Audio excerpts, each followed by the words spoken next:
Yeah. So a very warm welcome to everyone. Prasad and I will be talking about the Hogan and our coach's perspective on Hogan as one of the leading assessments that are being used today in the corporate space. Now, this visual kind of brings out the essence of what Hogan also points about. If you can see the three dimensions here of the object out there, and you can see on each of the walls a very different kind of image that is being projected. I think this is something that happens with us in our daily lives as well. There is, on one hand, our perception of ourselves, which is called the identity. And on the other hand, we have other people, the way they perceive us, and different people can perceive us differently, as you can see on the various walls, the blue, the gray, and at the bottom. And that's what happens, and that is called as the personality. While identity is what we perceive ourselves to be, personality is how others perceive us. And Hogan points out how personality can make or break, reputation, and how reputation then has an impact on career. So while this visual shows the identity, speaks about the personality, since this is a coaches forum, I want to bring forth another concept, which is the perspective. So when a Hogan assessment tool is being debriefed by a coach with a coachee, and they are in a discovery session, it is about perspective. The perspective to see how there is a commonality between how people perceive themselves, which is identity, and how there's a gap, how personality between the identity and the personality, which is often the blind spot. So perception of self, which is identity, perception of others about us, which is our personality, and perspective, which a coach and coachee together sit together and see in a discovery session and bring these together in perspective. I hope this kind of gives you the essence of where we are moving. Hogan has been there in business for almost 33 years, started off in 1987, as you can see here, and has dealt extensively with the science of personality. Personality is how others view us, and that is what makes the reputation. So whether it is selection to make informed hiring decisions, whether it is development for development of talent, or it's creating leaders, taking the leadership to the next level. Hogan assessments have been extensively used in the corporate world, and almost 50% of the Fortune 500 companies globally have been using Hogan extensively. Well, the credit goes to Dr. Joyce and Dr. Robert Hogan, who is a co-founder of Hogan International, and he's an international authority on leadership. In fact, a very core member of PsyOps, a core member of American Psychology Society, British Psychology Society. He's been the past psychology chair in the university. He's been the professor of psychology at Johns Hopkins University and has authored more than 300 articles. Just goes to show the amount of research and evidence-based approach that Hogan has followed in terms of ensuring its validity and reliability as an assessment tool. And the next slide will kind of give you that in a nutshell. So if you were to sum up the experience and as to one of the reasons how you should compare Hogan with other tools, Hogan has had an experience of 33 years in improving workplace performance through 7 million assessments that have been done in 56 countries, and that too in 47 languages. These have been done over 650 job families. The studies have been published, almost 350 journal articles and book chapters have been published, and therefore heavily peer reviewed. The important word here is the peer review that has happened. And in fact, organizations such as Burroughs Institute of Mental Measurement and British Psychology Society have ensured that they have kind of peer reviewed the publications of Hogan. So there have been more than 1,100 validation studies that have been done to ensure the validity and reliability of Hogan as one of the assessments. And therefore, there's no wonder that currently, even in my experience, it has been one of the very popular assessment tools with corporates. Now, like many other trait-based assessment tools, Hogan is also based on the PIC5 model, which is also very often called the five-factor model or the ocean model or the canoe model. You can see while human beings can have many traits, predominantly every human being shows these 5 buckets of traits, or these 5 major traits, to varying degrees. So conscientiousness, extroversion, agreeableness, neuroticism, and openness are the 5 buckets, and these 5 are shown by every human being to varying degrees. I will not go too much into detail because of paucity of time, but just to say conscientiousness, as you all may understand, is about persistent, about being organized, about being dependable. Agreeable is a lot of being very collaborative, integrity, kindness, trustworthiness. Extroversion is about being assertive, cheerful, optimist, all of that. And openness is about curiosity, about creativity, about growth mindset, etc. And emotional stability, as most of you would understand, is about confidence and coping with stress. So this forms the basis for a lot of trait-based psychometric tools, where we're not slotting people into types, but we are okay to think, and a person could be anywhere on the scale, on the trait. Yeah, it could be from low to high, and everyone has these traits to varying degrees. So now, as you can see here, this whole heap is the heap of perception, the perception that we all are subjected to on a daily basis, and the reality somewhere is the identity. So the way we look at ourselves, which is our identity, when it matches the perception of the others, which is our personality, it's bingo. So there's a lot of congruence there. There's a lot of, resonance there. But perception, the way we are being perceived by other people, that is our personality, many a times is not exactly how we perceive ourselves, that is identity. And that's a fact of life. To just give you a very, very interesting example here, Hogan conducted a study where, people were generally asked, how well do people know the real you? Is a question that was asked to 668 people. And to rank on a 10-point scale, who do they think know them very, very well? So as there are no surprises, the boss knew them the least, which is 5.62. The mother knew them very well, is 7.55. The spouse, surprisingly, 8.96. And friends, 7.95. And they thought that according to them, the lowest, they thought, this was the way they had put the scale, the hairdresser probably didn't know them at all. But what came out beautifully in this study is that all of the respondents agreed that the person who knew them even the least actually knew them a little more than how much they knew themselves. So there is an element of gap between identity and personality, and we as coaches have often seen the blind spots. We are very mindful of that. But what is very important here is that personality, or the perception that others have about us, impacts one thing very, very heavily, which is reputation. And this is what Hogan is all about. Hogan is one of those tools which measures personality. Now, as you can see here, all consequential decisions in life involving other people are based on who they think you are, not who you think you are. So we may think who we are, but a lot of decisions that happen with us in our life is based on how others perceive us. As a practical matter, other people make and act on decisions about us all day, and those are based on reputation and not on identity. So that's the fact of life. Now, if you see here very quickly, Dr. Hogan, as he kind of says, the you that you know is hardly worth knowing. That's a little harsh, but the fact is that the you that you know is hardly worth knowing. Let me kind of add a dimension. Unless you also know how you're being perceived by others and bring a congruence between inside out personality and outside in personality. That's what I mean to say here.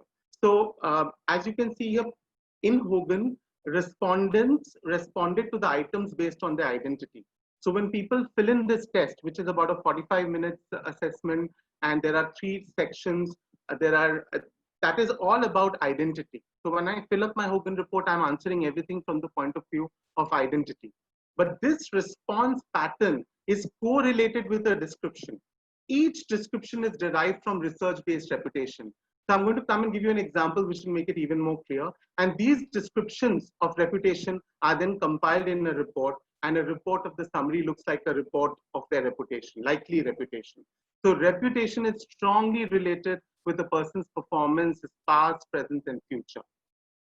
Going forward, look at this from an identity standpoint. These are the questions Hogan testy coachee would answer, or a person undergoing the test. So prudence, under prudence, which is one of the scales on Hogan, these are the questions that were put up. I frequently do things on impulse. The person says, yes, I do that.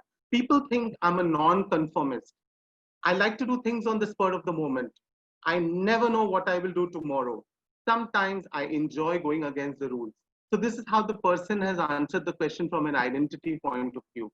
So the identity looks like the way person looks at himself as I'm fun, I'm spontaneous individual that looks forward to starting each day with clean slate, ready to meet whatever challenges life has to offer. So he's got that kind of a take on his identity, he or she. And now when you move to reputation, as you can see here, for the same thing, when it was correlated with someone who said this, how did people perceive that person? That's the reputation. So individuals responding this way tend to be inattentive to details, resist supervision, ignore small process steps, not plan ahead, and rarely think through the consequences of their action. So this kind of a correlation through a very well-controlled study was done in Hogan. For every identity input, there is a personality interpretation which has been done, and that's what makes Hogan so special. Simple example from life, that med students who wore lab coat, the white lab coat, were just did better in exams because of the perception that they created on the examiner. So much so that even after becoming doctors, the patients preferred to be attended by doctors who were wearing them. Now, in our survey, that is Hogan survey, they asked participants whether they were a different person at home or not. So 41% said, yes, we are different. So there is some amount of behavior monitoring that actively happens with people. This is also a function of awareness. And sometimes this is what even coaching does. When people are much more self-aware and they really want to make a difference, they think it resonates with them to modify their behavior. 41% were different at work and different at home, but 59% were not. The 59% A would have a very stable personality. Stable personality is likely to be stable, but the degree of awareness in this 59% group is also to be checked, because sometimes it is also a function of self-awareness. Moving ahead. So Hogan has got these three major inventories, or these major reports that we look at. One is HPI, one is HTS, and the third one is MBPI. And there are three things I want you to, we're not here to master Hogan today, but if you had to take away these three in your mind, it's the bright side of the personality, it's the dark side of the personality, and it's the inside. So personality is outside, and the MVPI part of the Hogan is what gives you an inside view of a person. And the outside is the dark side of the personality and the bright side of the personality. So I repeat, the bright side of the personality, which is HPI, which is basically that measure as to how people behave on a day-to-day basis. What is their strengths and weakness on a day-to-day basis? When they're not really under tremendous pressure or anything, it's just they're at their best, or they're on their day-to-day behavior, which is a mixture of their strengths and areas of development. So that's HPI, the day-to-day behavior. It's how you do your regular day's work, right? How you get things done, those behaviors. HTS is the dark side of the personality, is the measure how people behave when they are under stress or under pressure. So it's the dark side. And MVPI is the inside of the person. This measures the core values. It talks about the goals, the interests that determine the career satisfaction of the person. So it's a beautiful communion. It's a beautiful confluence of the right side of the personality on a day-to-day basis, which includes the roses and the thorns, which is the strengths and maybe not so great traits.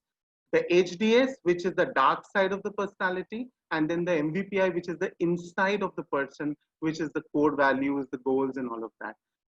Very few tools go on to measure. So usually there are many psychometric tools which may measure the strengths and the areas of development, weaknesses. But Hogan in the HDS, or the dark side, one of the very few tools which has explored the dark side of the personality, and particularly see how overuse of strength can happen under pressure. So HTS is all about overuse of strength under pressure. So it's great to have a strength, but when we try to overuse them under pressure or under stress, that is when they can become potential derailers. Potential derail is a relationship at work, in our career, in all aspects of our job life. So these are the three major inventories that Hogan offers to us. And if you can see, there are 7 scales in HPI, there are 11 scales in HDS, and 10 scales in MBPI. Yeah. So as I mentioned, just to put things in perspective, the bright side is the Hogan Personality Inventory. HPI stands for Hogan Personality Inventory. As you can see here, this is the everyday strengths and weakness, and it just answers the job fit. Can you do the job? Can the person do the job?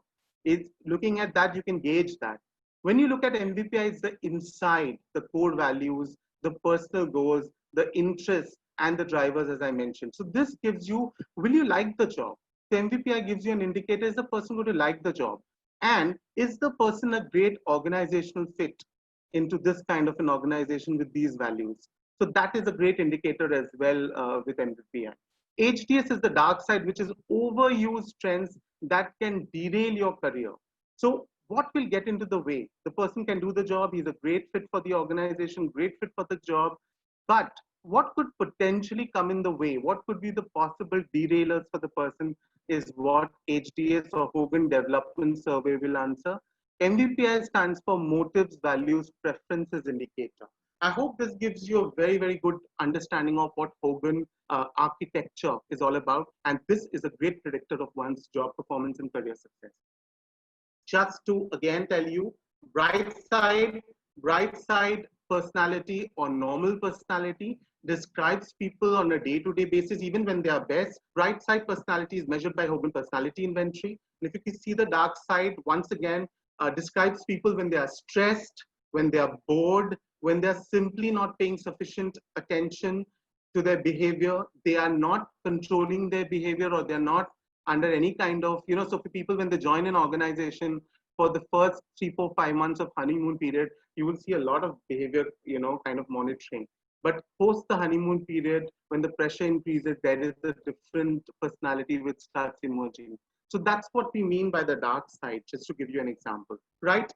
Yes, perception, the personality, which is based on perception of others, is fairly stable, but there can be a change. And once there is a change, that remains stable. And if we can change a perception, we can change people's minds. So it's worth working on. Going forward, just a few considerations. Yes, personality is stable over time. No such thing as ideal personality. Please remember, as a coach, when you're looking at a Hogan, you have to see the job profile. You have to see the way the person's, context, the organizational context, all of that has to be seen. So there's nothing which is great or not so great. It's all in context. Strengths and opportunities associated with the scores have to be seen. Indicate probabilities, not certainties. There's nothing certain. It is a probability that we need to be mindful of, and we need to talk about in terms of probability.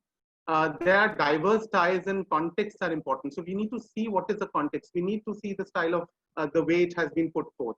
Self-awareness and not personality change. So we're not really, first step or the most important part of the discovery is a high degree of awareness to bring a congruence between inside out personality and outside in.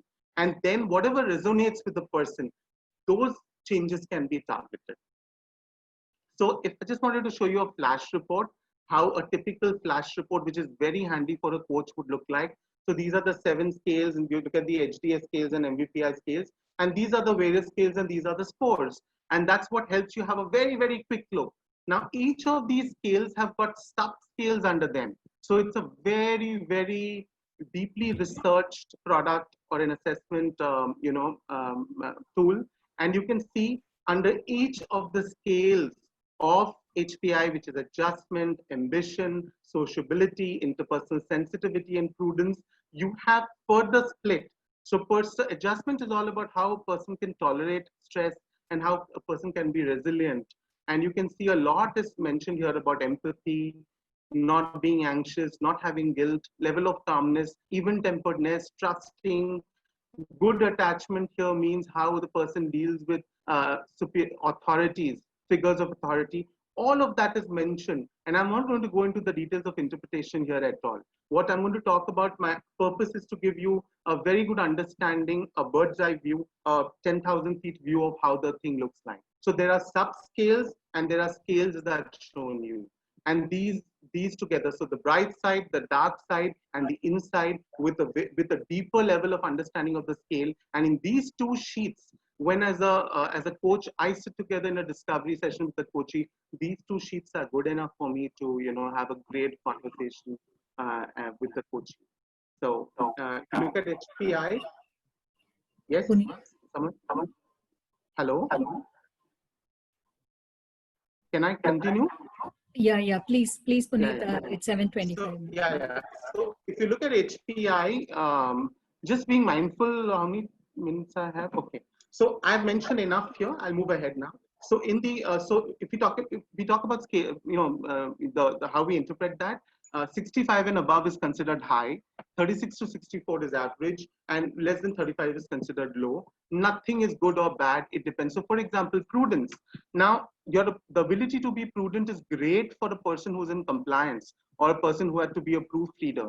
But too much of being organized and too much of being, disciplined, when one looks into prudence and becomes very calculative, that may not serve a sales leader at all, because that may delay a lot of decision making. So how much of prudence is good depends on the job, depends on the context. So compliance officer with very high prudence is a big thumbs up, but a 90 prudence for a sales manager could mean a lot of requests from the field force will never get approved, because at the end of the day, there'll be a delayed decision making. Yeah. So just to give you a quick, there is no ideal personality, but look at this effective leader personality, where you can see that ambition. So the person here on ambition has got a good score. He's confident, but not cocky. As this is the adjustment that I'm talking about, which is the first scale.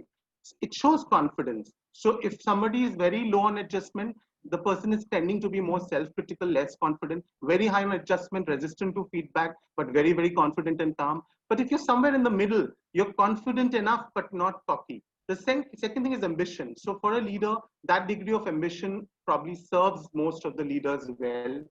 Conscientious, very rule bound, highly prudent. So here the degree of prudence is about 65, which is good. So if the prudence would have been at 90, it might have caused delay in decision making.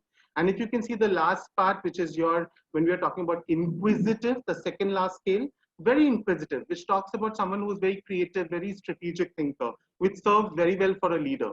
And learning approach, very well balanced between practical and theoretical. So you can see here, this could be seen as one of the nice ideal, not ideal, but a leader personality, just to give you a flavor of it.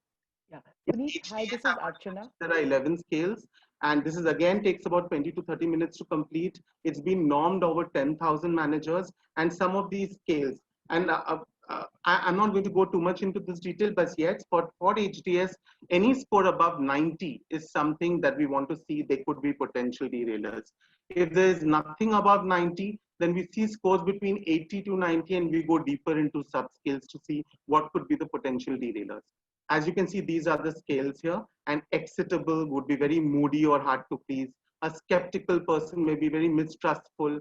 So suffices to say that these are all behaviors which are reflection of overuse of strength, which come under extreme pressure, or if a person is bored, or if a person is under stress. And these are various derailers for the person which come in the way of his career and success and relationships. Now, just to put things in perspective, there are the three clutters. So under stress, either people behave in moving away from people totally, or they move completely against people. So moving away is like going in a shell. Moving against is really confronting. And then there's a variety which tries to align a lot, which is moving towards authority.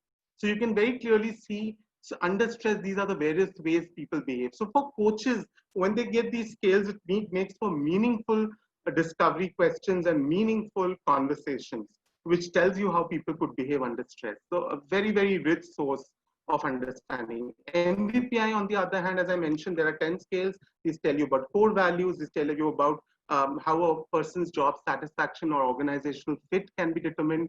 They really help drive career. Coming to, they define compatibility. I already told you their motivation, career motivation, and all of that.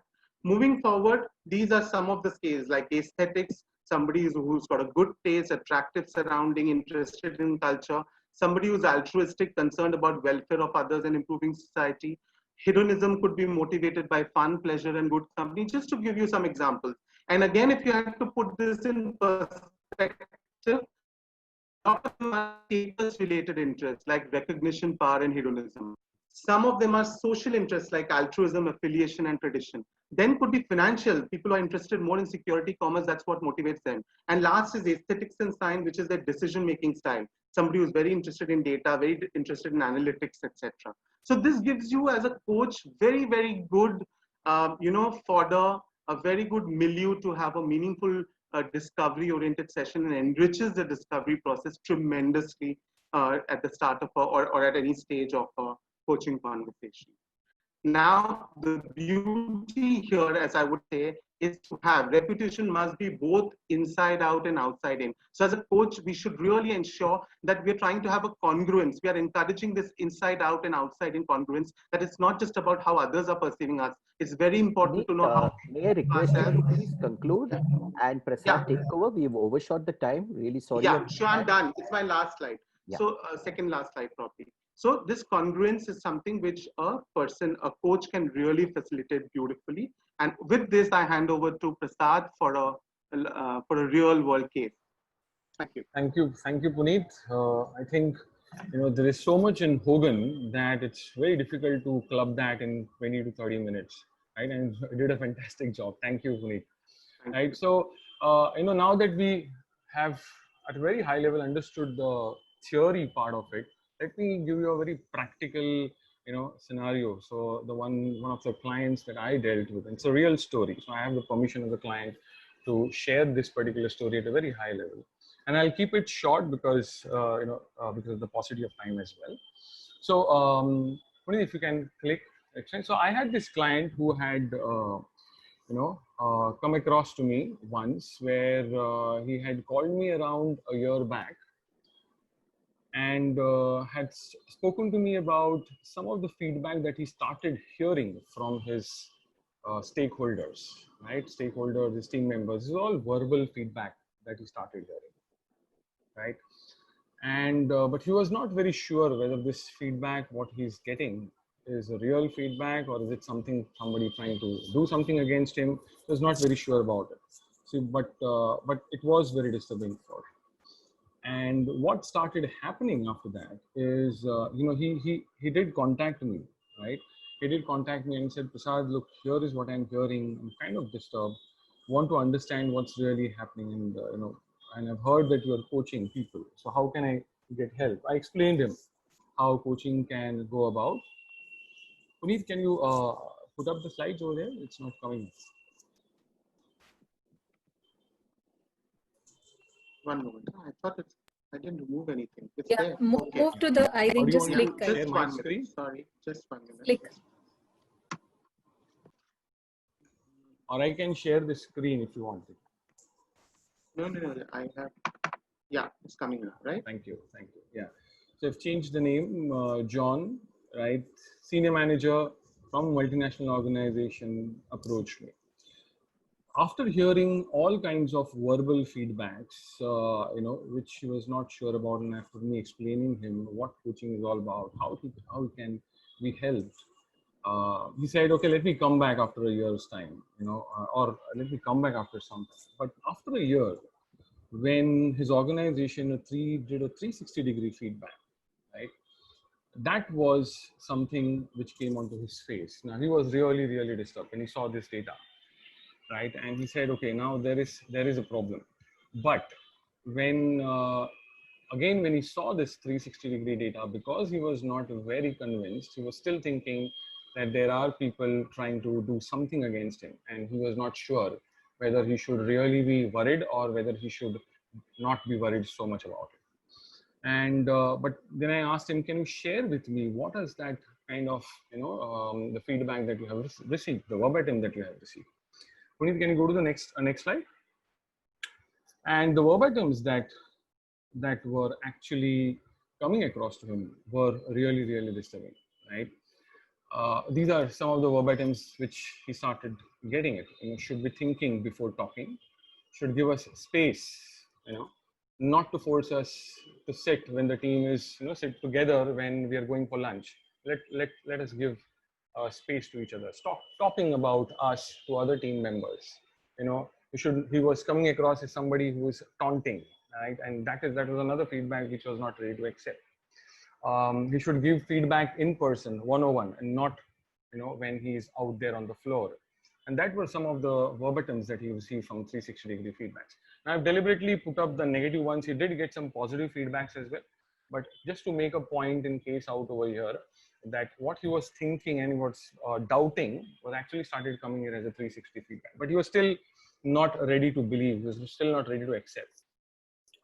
Right? And surprisingly, this was same thing that he was hearing over a year back, but now it was documented in a 360. And that's when we started, the coaching engagement. I offered him, let's start doing Hogan. Let's start with Hogan, because Hogan is something, as you heard, is you attempt those psychometric tests, but the feedback that you start getting, it talks you about what others think about you and not what you think about yourself. So this was now going to be a real thing for him to clear out all his doubts, to clear out all his uncertainties, right? And that's what happened in Hogan. So when we did the Hogan, when he did all his 3 reports, HPI, HDS, and MVPI, and that's when the next slide talks about. And if you can go to the next slide, this is what happened, right? This is how his Hogan report, John's Hogan report looked like, right? His adjustment was low, very high on sociability and interpersonal. So I'll not go into details, as I said. I'll highlight only those scales because of which he was getting that kind of feedback, but he was unaware about it. He was thinking those are his strengths, but when the feedback came in, when the 360-degree feedback came in, when he himself attempted this Hogan psychometric test, this is what came out. So sociability, interpersonal sensitivity, though are his strengths, those were coming out as very good pieces. And in his Hogan development survey, excitable and being skeptical were one of the high risk areas that started coming out when he was under stress. So what did this really mean for him? So Puneet, if you can click the next button. So while Hogan, in adjustment, as you heard, every scale has its pluses and minuses. So while low scores on adjustment mean that he is coachable, he's open to feedback, it also means that he's always into a self-doubt. He's always into fear of failure. That's a very interesting part about Hogan. Every scale has a plus and a minus, right? His sociability and interpersonal sensitivity, while the highlight or the strengths may be that he may come across as a very helpful person, approachable person, or a kind person, the negative side, Puneet, if you can click that, the negative side shows that he comes across as a very overtly sociable kind of a person. He doesn't listen, right? He's not able to take tough decisions. We'll have to go back a little bit. Yeah, one more slide. Thank you. Right, that's what started coming out. And his HDS, the high scales on excitable as well as on skeptical, Puneet, one slide back, started showing as he gets annoyed, he becomes doubtful, he doesn't trust people too much. When these scales, remember, these are the questions that he himself answered, and now it was not a 360-degree feedback. So when he answered these questions, and when these were the behaviors as per Hogan that started coming out, that's when his blind spots actually came in front of him, and he was now very sure, yes, there is a problem which needs to be, fixed, And that's when we started the engagement, when we started coaching engagement, because there was a scientific data in front of him. I have not shown up the MVPI scale, but it's one of his motives and preferences that he believes in a lot of data. So he was coming across as a person who would not go with anything which is heard of unless he sees some data. And that was one of the reasons why he waited for a year's time to start the coaching, because he wanted to see this happen, right? That was another blind spot that came in front of us. And when we did his coaching, actually after 6 months of time, from the time we started this Hogan, and then after 6 months, there was another survey done. There was a completely different 360-degree feedback that he received. It was actually very positive. So the whole coaching engagement actually made so much meaning when we went with this kind of scientific data. We had very pointed kind of conversations, which were not going around in too much fizzy stuff, but more objective, more pointed, and which actually started telling him a lot of blind spots which wouldn't have, being his kind of personality, he wouldn't have agreed to it, even with a 360-degree kind of a feedback. So that's how, in a practical scenario, people actually are able to change their perception about themselves, which otherwise they would keep thinking that this is how I am, this is what is good about me. But when something comes, as Puneet showed right in the first slide, when there are 3 or 4 people looking at you from different sides, you have a complete different reputation that you're likely to create. And that's what Hogan reports does.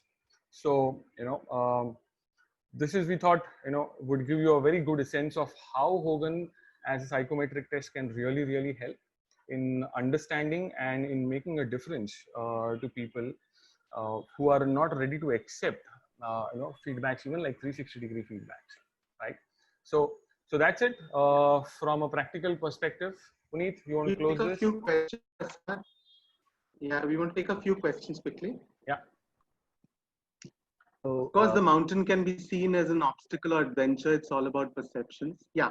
One question that I just saw, Pradeep, was From about Archana. how much value does 360 offer? I just wanted to finish that first, because 360 is a great combination with Hogan, because while Hogan is giving you a lot about personality and perception, 360 captures both the essence, it captures the identity because there's a self-assessment visible there, and also the personality because everybody, the feedback from the peers, from superiors, from subordinates, everybody's out there, qualitative as well as the quantitative, and there's a clear visibility of how one has perceived himself, identity, and the gap versus the personality. And so Hogan also validates that very beautifully, and you can see how both of them complement each other. Great. Puneet, we have another question from Archana. She says, I am Hogan certified and I definitely think it is a very powerful tool with coaching. The reports are expensive and hence would like to know how can you better sell it, as most clients are resistant to the pricing as much as you try and sell it. Right, it's a very good question, and I think it's a value. Whatever we've discussed in today's session, the value of being able to have a great discovery is the real cornerstone of a great coaching journey. So I think Hogan is one of the rare tools which gives us how the world would perceive us, and very validated. It's highly scientifically validated to tell you how you would be perceived by different people in different scenarios across different scales, and that which is what builds reputation and which is what impacts a person's career. So I think that axis of the usefulness, right, starting from the identity to personality to reputation and career, if that is very well explained, and the congruence it gives via the MVPI. So it's not just the outside in, but also the inside out. And it's important to even show the amount of data and validity and all of that has gone into the scientific research behind Hogan. I think all of that together. Yeah. So yeah. if I can also add to this particular question, that how do you sell and how do you add that value? So what I do personally is, if I have to do only the debriefing part of it, then I include a 1 hour kind of a coaching fee, which I may be charging along with the Hogan cost, right? That is something that I add. But if somebody wants to go for a full hog coaching engagement after this, right, along with the complete coaching of 6 months or 3 months, then I kind of make sure that the cost is included in that, right? And then don't charge anything separate, but except Hogan pay goes to Hogan, as well as whatever I charge for my coaching practice, it goes for that. But as Puneet said, it's really important to make them understand the value of it and how it has been used in the past and how it can be effective. So if that answers the question. Thanks, Prasad, for adding that. Thanks for that. So we just, since we are off on a time, let's just take the last question. Vijay has asked this question: how do you approach a client who, from a values and beliefs standpoint, believes that perception and reputation does not matter? All that matters is identity. So, yeah, go ahead. So the beauty is that, Vijay, all the inputs that went in here went in from the perspective of identity. So when the person has added all of that, whatever has been answered by the person is all from an identity standpoint.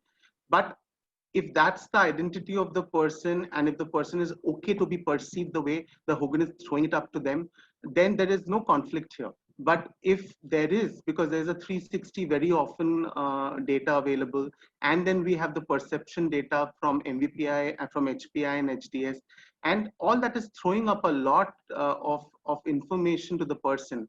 Invariably, in my experience of having used Hogan for 5 years, it's never happened that nothing has resonated with the person when he's getting so much of feedback, he or she is getting so much of feedback on perception, both from Hogan, from 360. It something resonates.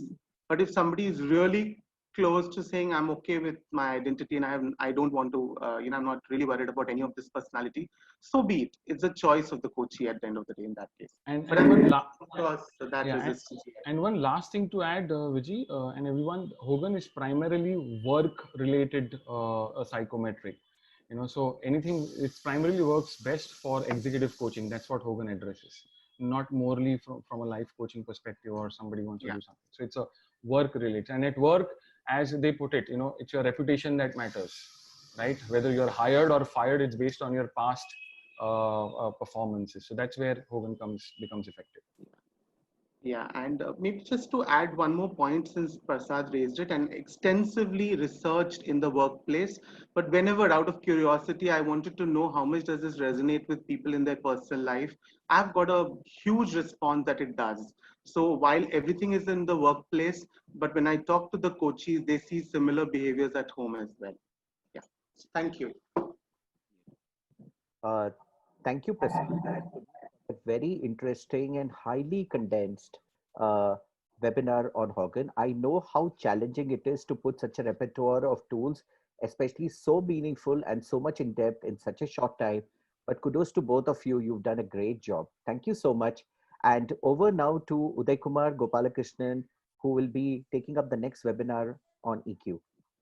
Thank you so much. Everyone. Thanks, Prasad. Uday, are we ready to go? I'm ready. I'm just requesting Punit to change his slide, or rather move his slide.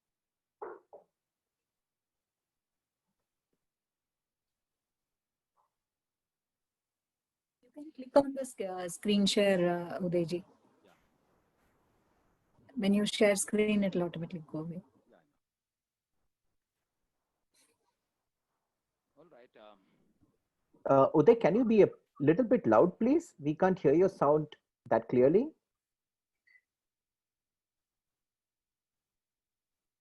Can you come closer to the mic, please? Good afternoon and late in the evening for any of you in whichever part of the world that you are in. Thanks, Punit and Prasad, for a wonderful presentation. For me, it's a first-time exposure to Hogan. I really liked it, and you really set the tone for this part of the webinar. To all of you, when I welcome you into this process of presentation on EQ, we are in an IPL season, and I'm a cricket buff. And what happens in the last few overs in an innings matters quite a lot without getting into a super over. So we have limited time, but I will try and manage. And interestingly, this presentation is on EQ, which means I primarily need to navigate and manage my emotions very well to enable you to have a smooth journey along with me. Now, as I get into this presentation, let me start with the great personality, Daniel Goleman, who's been a great propagator, researcher, and practitioner in the area of emotional intelligence. And I have this to tell about him in terms of the definition that he offers the world on emotional intelligence. Emotional intelligence refers to the capacity for recognizing our own emotions and feelings and those of others, for motivating ourselves and for managing emotions well within ourselves and in our relationship with others, which means it's a two-way process, managing our emotions and the impact of our emotions and behaviors on the others and vice versa.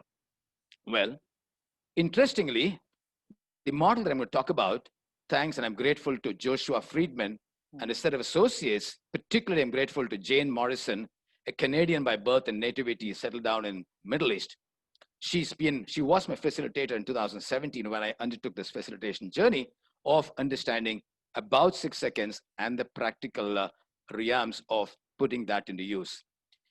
Emotion intelligence, according to them, 6 seconds is effectively blending, which is combination of thinking and feeling to make optimal decisions.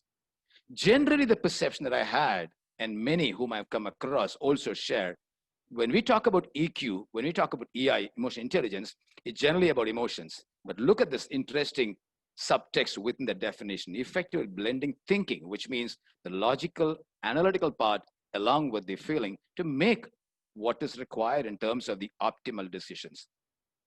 Most of the psychometric tools that's been presented in the webinar series on behalf of Coaches for You has been to really look at personality traits and leadership competences, whether it was the Gallup Strengths Finder, whether it was DISC or Harrison, and now Punit and Prasad have taken you through that journey of giving you those inputs and insights. There's a bit of a departure when it comes to emotional intelligence. It doesn't work so much at the personality type, but more importantly, it works on the understanding of oneself in terms of the larger context of what goes within ourselves in the gamut of emotions and how do they play out the others. It's not that the other instruments don't emphasize much on it, but this one is a deep dive and delves into a lot of these emotional aspects. Now, just to give you some clarity at the top of the presentation, EQ is not, I repeat, EQ is not being nice. It's a myth if one understands being nice. It's far away from the truth. It does include, but it's not all about the world of niceties. EQ is not being emotional. And that's again a misnomer which people do nurture. It's not about being emotional. It's a lot different, which I did share in the definition earlier. It's about blending thinking and emotions. EQ is not about personality. It could revolve around the personality features, but it's not just about personality. And it is not the opposite of IQ, which is intelligence quotient. Then what it is? What is EQ then? EQ, some people, I'm sure you would have come across, experienced, and been very impressed about some folks who easily get along and connect with others, respond with balance, even while facing myriad challenges that they go through.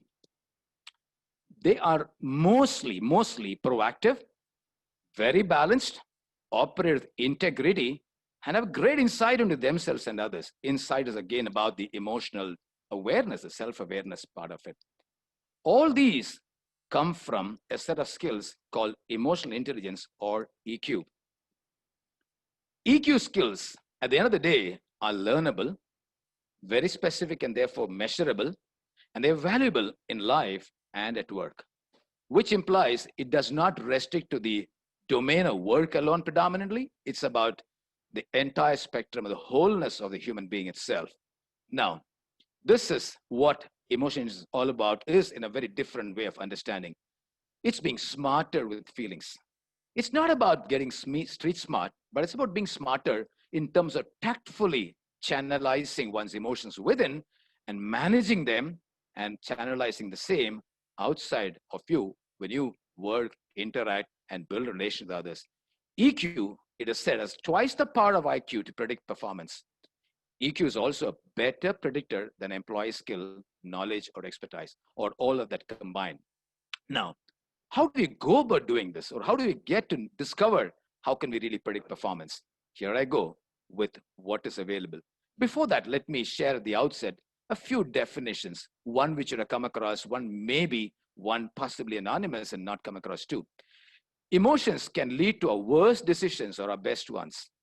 And I'm sure you can relate. And as I'm speaking to you, while I'm listening to you, I'd like you to connect to your lives and the instances, episodes, interactions that you had with people as well as which are ongoing now.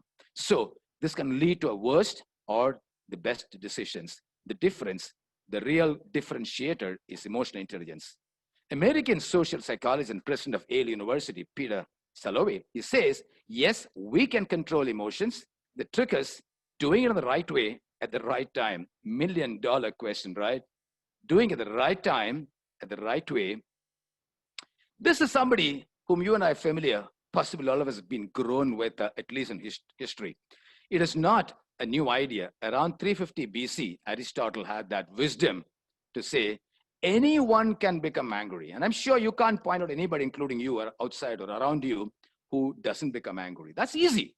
But to be angry with the right person, to the right degree, at the right time, for the right purpose, in the right way, that's not easy. And a combination of all that would make it even more challenging. Right person, right degree, right time, and the right purpose or intent, and of course, in the right way, which is not easy. Well, I lay this as a sort of foundation or a bedrock of what I want to share ahead. How does EQ matter in business? Research indicates that it results in superior leadership performance.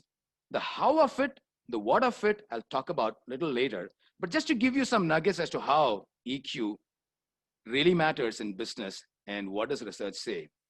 Engaging employees with emotional connect, and that's a big challenge area or a blind spot area as well for leaders. Better team performance, higher productivity and profit. Eventually, it needs to be tied down to business outcomes. And therefore, remember what I said earlier, learnable, specific, measurable outcomes. Take optimal decisions by combining IQ and EQ. So it's not one at the isolation of the other. It's not either or, it's this and that, IQ and EQ together. It does help, like some of the other assessment tools, to look at career advancement and retaining talent, which is again a big time challenge for organizations. Reduce the cost of turnover, employee turnover, absenteeism, low performance. There has been enough research around this to say, how does it really control and take care eventually over a period of time in implementing EQ survey, thereafter coaching, thereafter feedback, and thereafter cultural improvements. Higher EQ scores predict higher performance in ethics. That's interesting. You will get to know how do we connect to ethics a little while later when I talk about the competences and the values. Improved organizational culture and time climate. These are all at the very macro level. But how does EQ get into a person in terms of understanding through the psychometric tool of 6 seconds? One more is increased sales performance. Eventually, the customer retention and sales performance also have shown predominantly great results. Enhanced customer service, which is about bringing back customers with referrals of satisfaction. And it's also been found, this has been definitely the mandate of the cultural working now, influencing across cultures and across boundaries, which means across continents. Now, just to give you a little bit of reinforcement, what I'm going to talk about is measurable, learnable, which makes a significant impact on the organizational performance. And the areas that I talked about in the previous slide are all of them measurable. Can be improved through training and coaching. And that's a great relief, not just a consolation, but a big booster dose for coaches like we all. I'm aware most of you are aspirant or established coaches. This is a great window of opportunity that EQ of 6 seconds model can really work on clients and coaches. EQ is essential to differentiating world-class organizations in an increasingly complex and competitive market space. This could be pre-pandemic statement. Don't know what's happening in the current pandemic phase because a lot of turbulence happening, but I'm sure the worth of EQ would be always solid, and maybe it's more worth in the current scenario than ever before. I'm not going to go through his biodata. You can always Google him. This is a gentleman whom I've not met. I've seen him in the video clips. Joshua Friedman, Chief Executive Officer and Master Certified Coach of 6 seconds. He is one of the world's preeminent experts. And just to give you an insight, he's written a lot of books, and he is one of the acclaimed proteges, and he has a lot of pride in saying that, of Daniel Goleman. And this is not a slide for reading, but just to give you a top-level understanding. These courses, which are called as assessment tools when we pick up in terms of certification, we have plenty of them. The top-level ones, the predominant, the primary ones, SEI, which is 6 seconds inventory, 6 seconds 360, and then for the youth, which is Y, and then for the parents and the teachers, and so on. 16 certification courses what 6 Seconds offers. It is available in 174 countries and territories. And it's a foundation, a non-profit foundation of that, an organization of that, which is founded in 1997. Case studies go across to 40 countries and publish articles about 40, 27 languages available in, and EQ products and books. There are 122 resourceful guides, assessment reports, 46. I'm not familiar with all of them. I'm familiar with a few, which I'll talk about a little later. 132 hours of curriculum, which is online, but I understand now they moved on to, it was classroom, but now they moved on to online in the current pandemic scenario. What is this all about? In terms of an overview or a bird's view into the structure and the backdrop of the research. The structure of scoring, there are 77 randomly ordered questions, plus an optional mood question. How are you feeling at this point in time? In 6 seconds, emotional intelligence assessment. That's SEI, it's pronounced SEI, S-E-I assessment. There are 77 of them.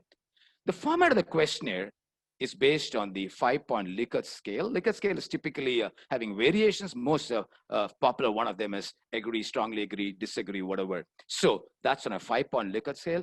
And there's a 4th iteration tool that's been now available for testing and the administering of the instrument. SEI has undergone 4 validation analysis since its introduction in 2005 and administered to more than 250K respondents around the world. That's a huge number. 4.0 was released, the latest version released in 2015. Possibly more research is going on. Why possibly? They are into research on an ongoing basis. Validity and reliability, for those of you statistically governing your understanding, specific to SEI assessment tool is scientifically and statistically monitored annually, repeat annually, to optimize the accuracy of measures. The norms, which the database includes more than 1 lakh people in SEI norm group from over 125 countries, which means when they do the statistical assessment in terms of reliability and validity, they take them through all these measures to really make it update. And one of the most frequently used EQ tools in the world is the 6 seconds model. Widely used in business, government, nonprofit, and education sectors, including organizations such as HSBC, US Navy, Amazon, Microsoft, BMW, UN, and Rotana. Well, there are many more. I just picked up a few. Some of the pitfalls which one needs to consider if you're using this inventory to administer and coach somebody. Make sure the respondents understand that there are no right or wrong or perfect answers. There's nothing like that. That's one of the disclaimers you need to make and say, yeah, absolutely. The way you feel, the way you respond is very important, honestly. Most respondents think they can do better out of the first try. That's a little more thinking and hindsight and trying to work around a different response. But I normally tell clients to read the questions and then place their first and most honest answer without doing any sort of overthinking or over-justifying. Because the more you think more, the overthinking and over-justifying can get into different interpretations when you really respond that way. Clients ideally need to be balanced state when they take the assessment. Example, not after having an argument with the boss, or not after a very long day or exhausting week. It's important to have serene atmosphere and a calm day or a calm week when you preferably do this instrument. Now, these are the types of instruments which are the more popular ones. The one which I'm going to talk about more is the one there, SEI AV. Now, self-assessment measuring AI is related to performance outcomes, brain style, and brain talents, which I'll talk about later. 360 feedback, which is the unlimited radars tool, which we can talk about by giving it to people who matter in the organization or who matters to somebody's life. It could be peers, it could be bosses, it could be superiors, it could be all the stakeholders there, and comparison of their own assessment with self-assessment, vis-a-vis the perspectives and the feedback from the others. This is the youth version for the youth ages 7 to 18, putting back the feedback in the context of the work, school, and life outcomes. And this one is a little bit of variation of that. It's similar, but completed by an adult, given a perspective of the child, or multiple adults, example, to compare the views of the parents and teachers. The last 2 instruments, I'm being frank, I'm not familiar, but these are the top ones. I'm very familiar with the top one, they SEI. Now, the model, this is really interesting. Now, it's got three elements or three components there. Choose yourself, give yourself, and know yourself. What is it all about? Know yourself is to increase the awareness as to what am I feeling now at this point in time. I'm feeling upbeat. I'm feeling excited. I'm feeling very, very happy, delighted sharing what I picked up in terms of limited knowledge about 6 seconds over the last 3 years of practice in coaching. Well, every one of you and everyone around us do have feelings at any point in time. I still remember the time when I was doing a workshop, attending a workshop in National Training Laboratory in the US. We were asked to write down the range of feelings that one has experienced over time in a matter of 5 minutes. We were asked to just put one word, one word, one word. It's about naming the feelings. Well, it was a very exciting exercise to say the least. Many of us came with 100, 125 on an average to look at the number of feelings that one has gone through in life, and particularly whatever you could recall. So what am I feeling is very important. That is, choose yourself. Know yourself. Choose yourself is acting intentionally. What are the options do I have? Essentially, what are the choices that I have? Now that I'm aware, now that I'm understanding what's going on within me, now that I understand reasonably about how am I making impact on the others, what am I feeling, and what can I do to really resonate with those feelings, and what options in terms of actions or intents can I really think about and contemplate. The last one is give yourself, align with the purpose. What do I really want? What do I really want? These are the nobler elements of the actions. What's the big picture all about? What is my value proposition? Why am I doing what I'm doing? All this gets encompassed in the last one. Now let me go a little deeper into this. These are the first two steps are more internal, at the internal level of you as an individual, and the third step is more external, which is about the impact of you and your behaviors and attitudes on somebody else, and the other way around. Now, getting deeper on this model, the know yourself, which is we call it a KCG model. K for know yourself, choose yourself a C, and give yourself a G. So KCG model, starting with what you know about yourself, or gives you what. When you know about yourself, you know your strengths and challenges. You know what you're doing. What do you want? What is it you want to change? What are your strengths? What are your weaknesses? What are your blind spots? What are you good at? What are your vulnerabilities? Now, knowing about yourself is sometimes, or many a time, a lifetime journey. But getting EQ profiling done will get you an understanding about how are you performing and how are you faring on that dimension. Choose yourself provides a how, whereas know yourself is a what. Provides a how, shows how do you choose yourself to take action? How do you influence yourself and the others? How do you influence? You're not at influencing, but contemplating about how do you influence based on the awareness that you pick up in the first step. And the last step is driving or delivering the why. When you give yourself, you are clear and with full energy, you stay focused, why to respond a certain way, why to move in a particular direction, and why do others need to come on board or should come on board with your influence. So this is how this KCG works. And a little more understanding as I go along with the model, know yourself is clearly seeing what you feel and do. Interestingly, 6 seconds research talks about emotions are data. I repeat, emotions are data. It is not just about crunching with figures, which are data. It's not just about metrics, which are data. Emotions are data. What's going on within you, what's going on with others, and how do we really understand, relate, and resonate? So the competencies which will come up in this area are also something which I'll talk about, will connect accurately to the information that you collect based on the responses to the survey. Choose yourself, doing what you mean to do instead of reacting in an autopilot. Autopilot is ad hoc, quick, reactive reactions. Well, considered reactions is what EQ enables you to do, which is about managing your emotions, navigating your emotions. And these competencies I'll talk about will help you to proactively respond to the others. Give yourself these competencies. I've still not touched on the competency. I'm going to come to the next few slides. These competencies help you put your vision and mission, which is the long-term, the nobility of your life, the life calling, all that gets there so that you live and lead your life with purpose and full integrity. So KCG, know yourself, choose yourself, and give yourself. And by the way, I'm going to talk about 8 competences which is spread out among these 3 dimensions. Now, these are the 8 dimensions. I'll talk about in detail a little later with the next few slides. The same circle comes. Around that, there are these 8 competences. If you carefully look at it, know yourself has got 2: enhance emotional literacy, and the other is recognizing patterns. I'll talk in a while about giving a description about each of the competencies. The second one, choose yourself, has got 4 there: consequential thinking, navigate emotions, and intrinsic motivation. The last one, optimism. And you could now get a sense about what I talked earlier. It's got a combination of thinking and feelings. For example, optimism is thinking, intrinsic motivation, emotions. Consequential thinking on the right side top is again logic. Navigating emotions on the right side in the red zone is again about emotions. Now, the last one, give yourself, has got 2 competences: increase empathy and pursue noble goals.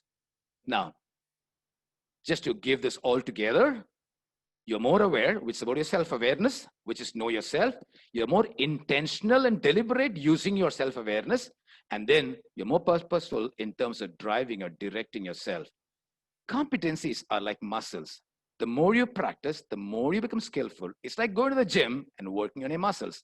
So we in 6 seconds call it as emotional muscles, and they need to be fine-tuned, really built up over a period of time. And there is no way one can say, I've arrived, I've mastered EI and EQ. Never, never. And that's not something which we in EQ, as part of the 6 seconds model, talk about. We are work in progress. We continue to be work in progress, and we regard ourselves anytime work in progress. And so much so when we model this, obviously the clients whom we work with are also likely to pick up those traits. Now, 3 pursuits, which is the 3 dimensions: choose yourself, know yourself, choose yourself, and give yourself.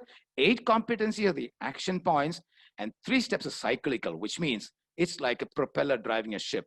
The moment you start spinning that, which means putting all those 8 competencies in action, it works when you know, you choose, give, and again you get to know, which means you discover, you choose again, and you give, and you know, and you continuously keep on. So the EQ propeller, the emotional quotient propeller, spins. It's like a flywheel. Once it catches more momentum in life, you become more proactive, you become more emotionally intelligent, you become more balanced, you become more adept in terms of navigating your emotions and taking the right optimal decisions.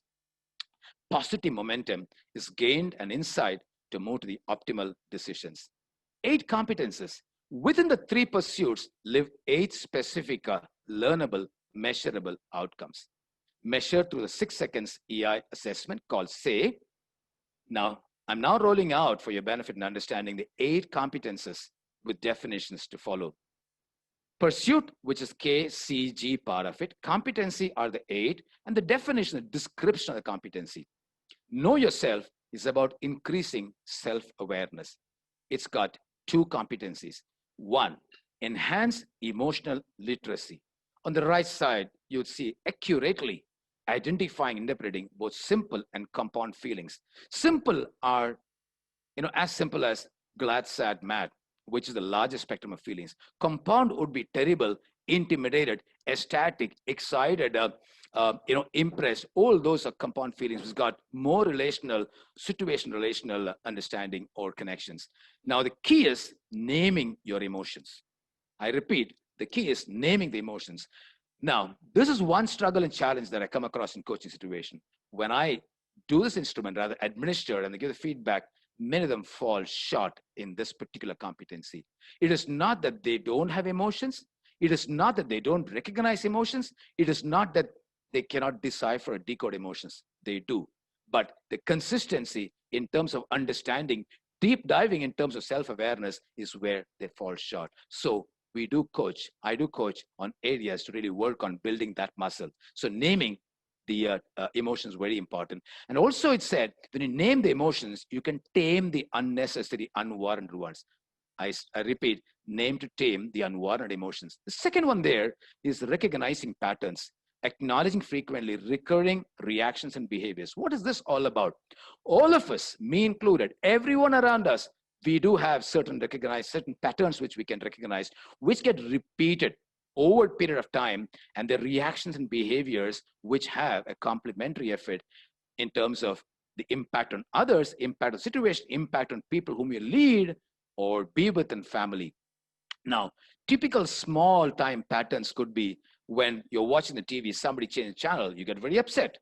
When somebody, when you're doing, let's say, a training session, some of you could be trainers here, and when somebody crisscross in terms of talks, conversation, private chats, you could get very upset. There are times that, when you're not able to convince, I've come across a client, when somebody was not able to convince the other person, my client couldn't convince, he would get very upset. Now, there are positive patterns also, not that I'm only talking about negative. There are positive patterns. Give me a mic. I love that. I'm talking about me personally. I love addressing audiences. Give me a situation where there are a lot of challenges in the work in terms of outcomes. I would put in all the hard work, and hard work is a definite recognized pattern. And the emotions surrounding around hard work, which is about passion, the commitment, the discipline, all those emotions connected around that are the positive patterns. Now, let me take the second one. Choose yourself. There are 4 there. There are 2 in the previous one. There are 4 in KCG. This is a C part of it.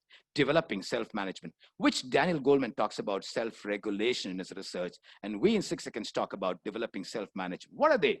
Applying consequential thinking, which is about evaluating the costs and benefits of your choices, the pros and cons, the costing in terms of breakup and the aggregate impact, all that comes. Now, when you take optimal decisions, especially in business, especially in leadership roles, you need to factor consequential thinking. And that we call as ACT. In short, apply consequential thinking. Navigate emotions. When you are pushed back, when I'm pushed back, when somebody else pushed back, when your client or coach is pushed back, how do they respond to the pushback? When I say pushback, which means there is a cross current, there is a different opinion, there is something which they're not able to handle, there is an exigency, there is a pressure, there is demand. How do you navigate yourself?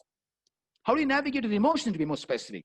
How do you assess, harness, manage, and over a period of time understand what are the emotions that you undergo, and how do you really process them better to become less reactive and to become more proactive, to become more constructive rather than derail or become destructive. The third one there is intrinsic motivation. It is not merely about getting up from the bed in the morning, going for a walk or a jog. It is also motivation. It's about the larger values in life in terms of the long term, the mission of life itself. What are the intrinsic motivation? The achievement orientation that you have in life, gaining energy from personal values and commitments, example, versus being driven by external forces. External forces are encouragement, support, pat on the back by somebody. The boss says, great job done, well done. The book written by Kenneth Blanchard, all comes to your mind now. But remember, intrinsic is what you generate from inside within you. Exercise optimism, breathing proactive perspectives of hopes and possibilities, which means in any given situation, how do I become proactive to look at hopes? How do I look at the aspects from a very optimistic point of view, factoring realism, but still look at possibilities? All these 4 help you to become more intentional. And if I can add on, be more proactive as far as self-management is concerned when it comes to managing emotions. The last 2, very important, and all of them are interconnected. This is about give yourself, the G part, KCG. Give yourself is finding self-direction, which is the first one there is increase empathy. Well, this has been a struggle for me in my life to really increase empathy. This has been a struggle and challenge which I've come across in several situations, whether it's facilitation workshops or in coaching scenario. Increasing empathy, let me tell you, it's not easy, but this is one area that EQ 6 Seconds model works on. Recognizing and appropriately responding to others' emotions. Recognizing and appropriately responding. Is there a formula for appropriately? There is none. Is it a normal customer service verbosity in terms of I understand? No, certainly not. Can I be traveling in the journey of others, along with others, if they are confused, not to say, why are you confused? But to say, I'm with your confusion and I understand what you're saying reasonably. Can I be more clarified about it? So which means connecting with the inner soul of the other person. This one is about the last 8 competences. Pursue noble goals. Connecting your daily choices, which means every choice that you make on a daily basis. What is it really having a connection to the large picture, the sense of purpose? What's your mission in life? What is your calling in life? And how do I really connect every choice that I make? And every choice makes or breaks life. Every choice or all the choices that we have done so far in life, done or not done, taken or not taken, have made up as to what we are today. And every choice that we're going to do from now on, whether we do or not do, are going to make or break ourselves over a period. Now, this is a small little model to depict about the 3 reports that I talked about, which are very important. I have a lot of experience, around 100 coaches I have signed up with in doing this in the last 3 years. Leadership report, otherwise called LR, BBP, which is the brain brief profile, and then you have the brain talent profile, which is called the BTP. These are available in SAY, which is the 6 seconds inventory. Now, this is the flag, flash report, as put it called in as Hogan. Similarly, we get a report as coaches, and this report is also circulated for the coaches. Now, the 8 competitors are listed out over there. This is just a sample report. The blue, the red, and the green only signifies and connotes the same colors which are used in the model which I presented. It's not about red alerts or orange alerts or blue or green is good. No, they are individually, respectively connected to the model, and the colors are used in the model. Now, each one has got a score, and the scores are based on the responses that the surveys are responded to. And then you have a list below, which is about the effectiveness, the relationships, the well-being, and the quality of life. And this is what I like about 6 seconds. It doesn't limit to only the work scenario, the professional circuit of a coachee, but also takes care of the work-life balance over time, which means understanding and discovering and working with the whole person as a client, not necessarily only the work. And the mode is optional question. Somebody responded there, he or she was in anticipation. Now, this is the report that we get, and this is the brain brief profile. If you look at it, there are 3 elements there: focus, decisions, drive. And within focus, you have the rational and the emotional. And within decisions, you have evaluative and innovative. And drive, you have practical and idealistic. What it essentially means is that, without getting too much in the research data or the report part of it, it's about giving an understanding for me as a coach as to what is the brain profile of each of the clients whom I'm working with. So is somebody over-rational or somebody over-emotional? And the scores would depict, and you would get the brain profile sheet with the scores too. The decisions, are they taken on an evaluative premise or are they taken on innovative premise?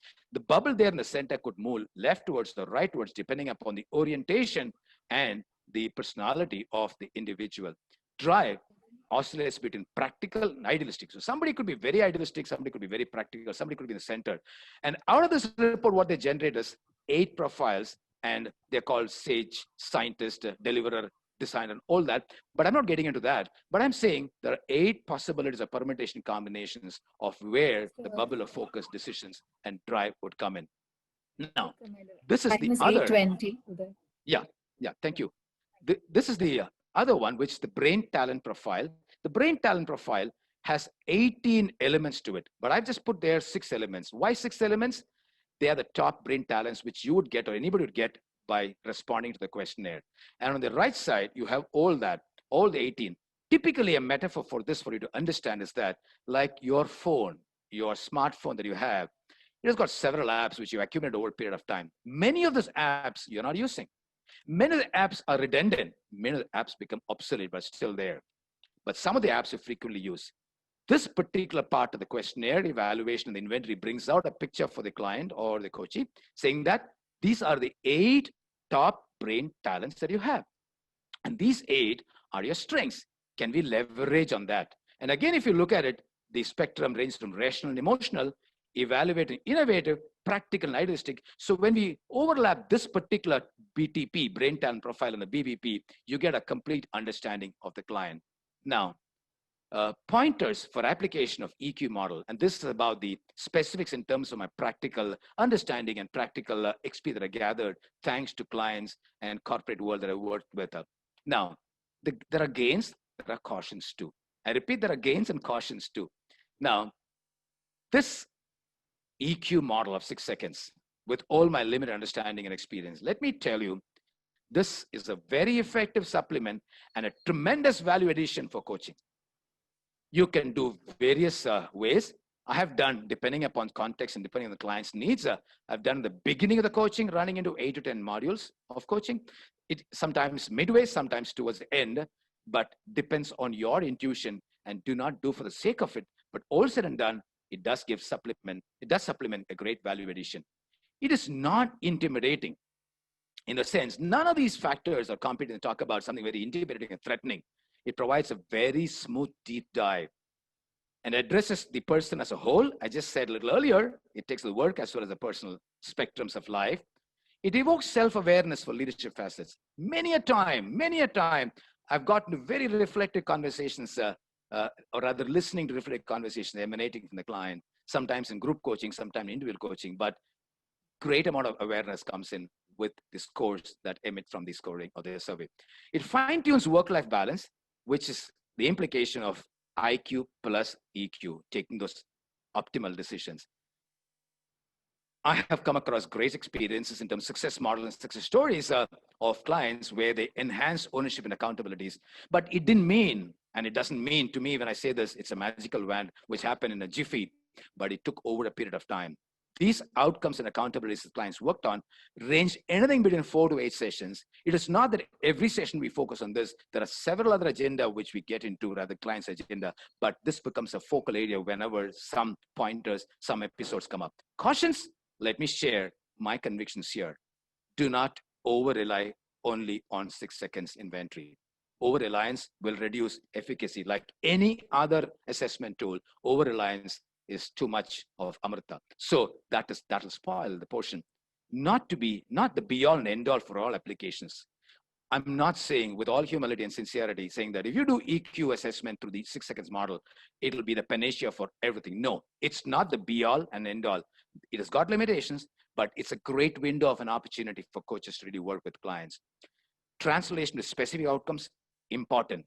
Like in coaching, we say the specific outcomes need to be understood from the client, and that needs to be drilled in as the coaching progresses, and that needs to be really tied down at the end of coaching process with this one or multiple sessions. Even in EQ, I advocate that. That's very important. Otherwise, it'll go haywire talking only about emotions and emotional aspects of life. EQ not to be condemned as touchy-feely. Many have asked me in the past, is it just about touchy-feely? It's not that. It's got that element, I repeat and reiterate, the blend of cognitive as well as emotional aspect. Be convinced EI, EQ is significant for success. Tony is a great example of a combination of EI and EQ. I followed him over time, and he's still one. I still admire him. I'm a great fan of his. Several decisions on the field, outside the field, Dhoni is a great example. And I've come across several CEOs and coaches who have great success by combining the EI and EQ. And the last one, in the last slide, aptness and mode of feedback. It doesn't mean that as coach, you get this report, and you go bang, bang, and blatantly give feedback. So therefore, be very careful, be very tactful, and the mode of giving feedback needs to be specific with data, with understanding of the client. Thank you for listening to me.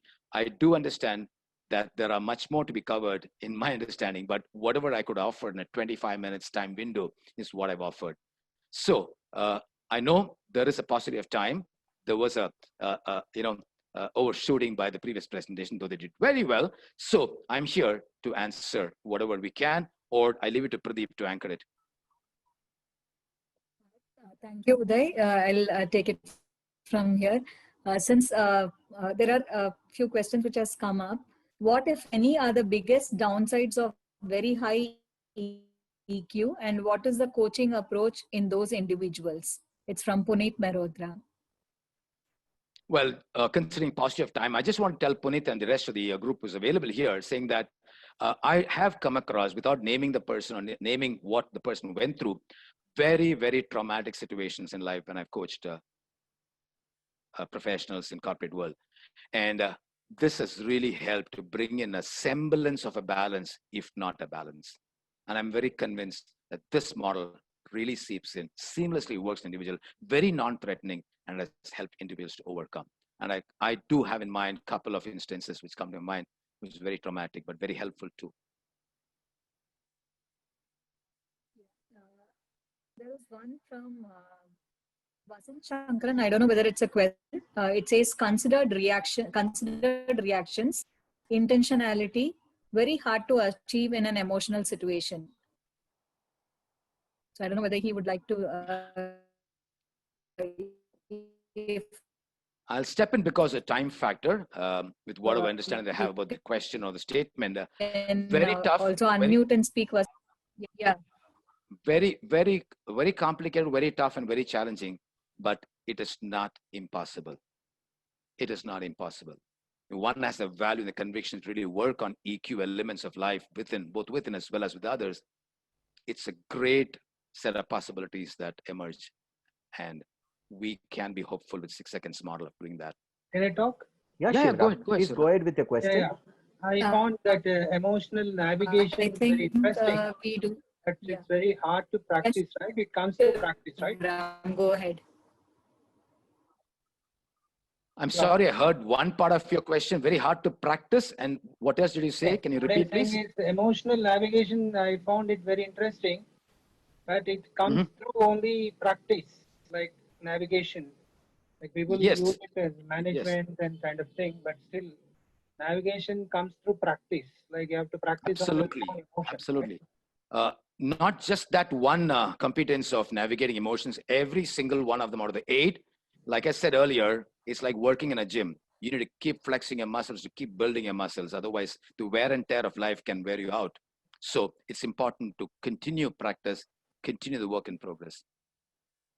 While coaching, we need to highlight this part. Very much, very much. And I've done that. I've done that in situations where it was pertinent. Thank you. Very nice. Sorry, continue, Shivram. It's a nice presentation. Thank you. I appreciate that. We still have one question coming up. So I would like to say we are dot on time 8:30. And if anybody would like to have a hard stop here and move on, thanks for joining us. And we would like to also mention that this recording will be available in our YouTube channel also. And I would like to invite Vijay to share a few words. Vijay, can you just... Yes, I can hear you, Meena. Thank you. Thank you so much. I think it was absolutely wonderful. This session, I think by all 3 speakers, Puneet, Prasad, and Uday. So much of, I think, information, and not just information and knowledge, but I think practical perspectives and clearly brought in rich experience from each of them as practitioners. If you recollect, our entire effort on, demystifying or sharing a bird's eye view of psychometric assessments was really to bring in a practitioner's perspective. This entire series was curated for our coaching community, for coaches, by our community, by coaches. And I think everything was done so beautifully in-house. I also want to take this opportunity to recognize the entire team, which I think over the course of the last 4 webinars has truly worked together as a team. And I know some of them are here today. Nasser is here, probably Anadura is here. It would be lovely if you all can also come on video. And I want to acknowledge this because not just did they do their own sessions well, we've covered Harrison, we had a panel discussion, we did DISC, we did we did Strength Finder. I think we've done pretty much everything there was. So a couple of months ago, a few of our coaches said, can we know a little bit about psychometrics? I think we've delighted, customer delight has happened. We've not just done a little bit, we've done lots of, I think, and all of them very, very relevant. The one thought that comes to me is though, each one has its own flavor, like our speakers. I think there was a very common theme that came through in every session saying that rely on it, but don't over rely on it. Use it as use it as a way for discovery, use it as an aid, yeah, but don't get limited. I think these were common themes that I picked up.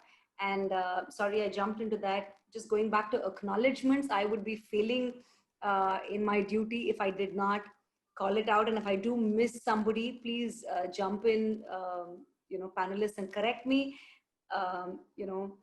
Starting with Uday, who I think, brought in a lot of thought leadership in kind of putting together all the pieces. Then, of course, there was Puneet, Prasad, Nasar, Gauri, Annadurai, Nandita, who were all are, I hope I've not left out anyone, all are, as I think, as Meena said, esteemed panelists, of course. I think they certainly deserve that adjective. And of course, the team behind the scenes, which is Pradeep, who has been leading our entire efforts on webinars for coaches these last few months, ably assisted and, supported by Meena and Anushka, who have joined this team very recently. And you might wonder, why am I calling out all these names? I'm calling them out because, each of these people is a volunteer. They do this out of a passion, out of a desire to want to give back to the coaching community. So kudos and hats off to each one of you. And that's it. I think with those credits, it's a good time to bring the session to a close. Thank you, Vijay. Thank you. I think wonderful session, all the 4 sessions. And we do have this recording available in our Coaches for You YouTube channel also. So the participants in the can share it with your friends also, who can go in and see all the recordings available with us. And thank you once again to all the panelists. It was a wonderful session, and I think the feedback coming in the WhatsApp is also very overwhelming. The kind of thanks notes which is coming from everyone really goes to say the wonderful session which we had. I think the only part of thing would be like the time was too less, I think, for such huge topics. So if we could have had some 2.5 or a 3-hour session, would have been a better one for everyone to present. I think this was the feedback in every session which we had, and it continues here. Thank you so much to the panelists, and thank you everyone for joining us for this session also. Yeah, Pradeep, would you like to say any few words? I would only want to say that it's been a great time putting together the panelists and the assiduous work and the incisive work that they have done towards culling through so much of information and putting it in the best form possible. It wouldn't have been if it wasn't for their expertise, their experience, and their love for coaching, which is what we see as a 30-minute presentation. And I really thank the panelists for this wonderful and insightful presentations. I also want to thank all the participants out here who made it so meaningful. And without your participation, this wouldn't have been a success. Thank you, everybody, and best wishes for all of you. And with this, we end our World of Psychometric series. And good night, and see you soon.